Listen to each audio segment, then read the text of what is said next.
This channel is made possible by viewers like you. My viewers, subscribers, and patrons greatly help to keep this channel going. I wouldn't be here today if it wasn't for all of you. Please make sure to subscribe so you don't miss any uploads. And if you'd like to go the extra mile, please check out my Patreon page. For just $1 a month, you'll get access to what I'm working on, previews of upcoming content, and even early videos, along with other tier options for those that are interested. Thank you, and now on to the video.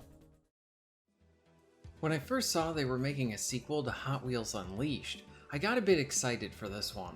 For one, I really enjoyed the original release. It did have its fair share of issues, many being that it honestly felt like an early access title based on the features it provided.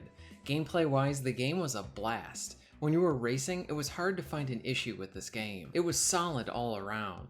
Good sense of speed, fun cars, and tracks too. But there would be areas that would leave you scratching your head, almost like the developer forgot to include those options. Like, I love that it had split screen options for its racing, and you could even play other people's creations as well as online through the use of sharing player created tracks. But AI could not be used on those tracks. This felt like a glaring oversight. It was stuff like this that left me wishing that the original was a bit more well-rounded. No doubt it was fun, but there was a decent amount of wasted potential there as well. So with the sequel, there was plenty of room to improve and enhance the game. Honestly, if the developers just kept the gameplay the same, and focused all of their attention on expanding the modes and options available to the player, I would be perfectly content with that. So for today, let's dive into Hot Wheels Unleashed 2.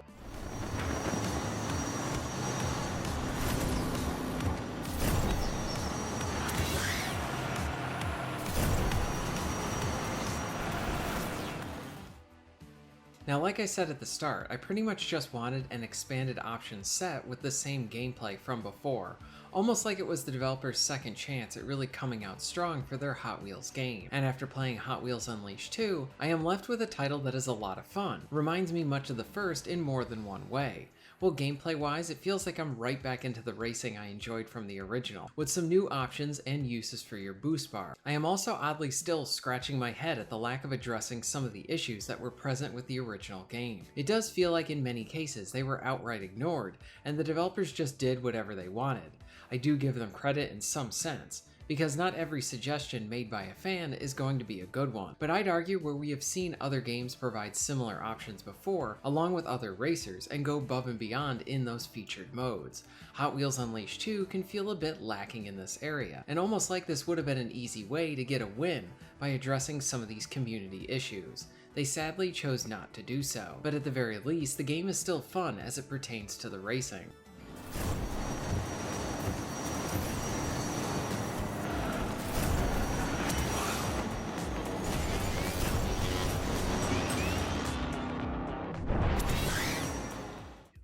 In Hot Wheels Unleashed 2, you'll be spending most of your time within the races, trying to defeat your opponents, completing various challenges as well. Thankfully, the developers kept what worked about the first, and as it's seen in the sequel, works very well. Racing your cars feels great.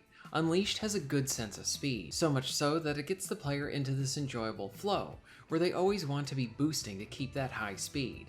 It is something to chase after, and you want it all the time. But in order to maintain it and use that speed, you must earn it. Sure, the bar will slowly fill as you just race, but that won't give you enough to give you any sort of real advantage. This is where you'll need to look for spots on the track to recharge. But the interesting part and the more skilled part is where it all revolves around drifting. As you drift, you'll refill your boost bar. This means that if you react appropriately and drift and then boost at the right times, you can zip right past the competition and assisting you with many of the time challenges. As someone who enjoys racing games but is not very good at them, I do like how the sequel maintains that sense of being able to react on the fly during a new track to know when to boost and drift, while at the same time being rewarded for taking the time to learn the tracks so that you know the best time to do anything.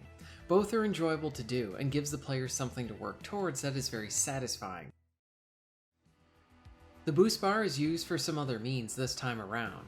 Now it can be used to allow you to jump while in a race. This can greatly aid you to avoid various obstacles that will slow you down. I absolutely hated those web spiders in the first. Now with the use of the jump, you can hop right over them if you don't manage to dodge them while just racing.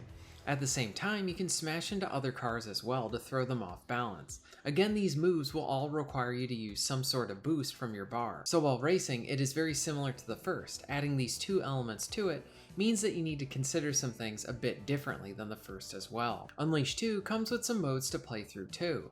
The game has a campaign with its own story and narrative. While in the campaign, you will complete various challenges, races, and even boss fights. This is where you'll earn a lot of rewards with various currencies, cars, and more. I really like the campaign and the rewards that come with it, but I really didn't care for the story. After the first cutscene, I was ready to skip all of these. The writing and delivery is really annoying, and honestly distracts from the fun gameplay. Thankfully, the stuff does not interfere with the gameplay, but when a cutscene came up, I just didn't want to have anything to do with it. I think the campaign would have been a lot better to not even include a story, and just have a set of missions. 6 minutes ago, Professor, and we were at the other end of the city. This is our new record, by the way. What's up? Why'd you make us rush here? It's a little embarrassing. Outside of the campaign, you have various quick modes to do. These range from normal races to time trials, drift challenges, elimination, and waypoint modes. You have seen much of this stuff before, and it hits the right checkbox type stuff that you want. Elimination is always fun as it adds an extra layer of intensity for those situations when you're falling behind and you're just trying to not get destroyed by the clock and the other racers. There's split screen options as well, which is appreciated, along with the expected online too. There is a track builder if you're looking to tinker and toy around with your own personal track. This is not something that I'm interested in with creating, but I'd like that you can browse and play other people's creations. Vehicles themselves can be personalized along with upgraded through the use of some of the currencies you earn. And besides earning new cars, you can also buy them as well. Unleashed 2 is a very fun game. Much like the first, when you're in a race, you'll be too busy enjoying it to think about the other issues.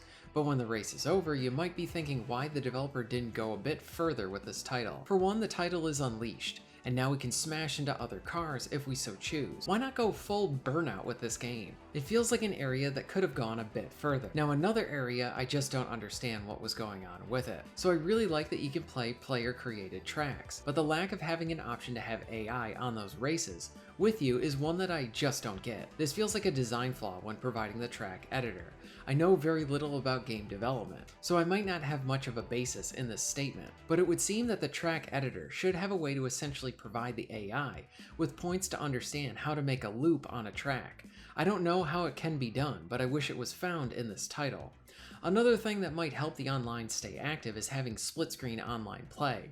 You can play the official maps in split screen with AI, so the game can handle all those cars in split screen. Why not allow it for online as well then? Other things I would either love to see in updates or maybe in a potential third game is something like a free play mode. Just let you drive around the different environments that they have. We also need more save slots for vehicle customizations, and maybe a drive cam would be cool as well. There's plenty of more things that could be added to the game, but I wanted to bring up some of that stuff here. It's still a fun title.